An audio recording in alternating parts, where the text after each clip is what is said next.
असं आहे की काही कालावधी करता काही मर्यादित जातात त्यांना जाऊ द्या असं म्हणणं ठीक आहे, पण सर्रास सगळे जात असतील तर शेवटी लोकशाहीमध्ये लोकांची गरज आहे. लोकांशिवाय, लोकांच्या ताकदीशिवाय लोकशाहीमध्ये बळकट होता येत नाही, मजबूत होता येत नाही.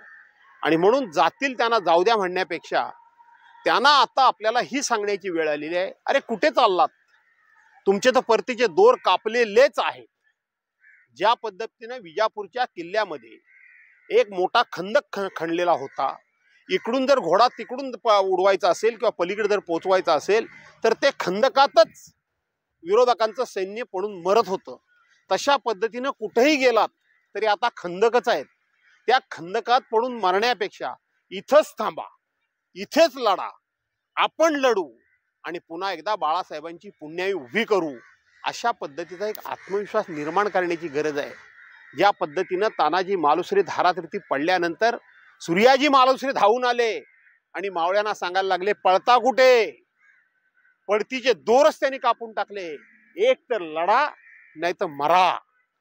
आणि मावळे लढले आणि हातातून गेलेला किल्ला त्यांनी पुन्हा मिळवला, यश पुन्हा मिळवलं, विजय पुन्हा मिळवला. मला असं वाटतं की जातात त्यांना जाऊ दे म्हणण्यापेक्षा त्यांना लढण्याकरता उद्योग करणं ही आता काळाची गरज आहे.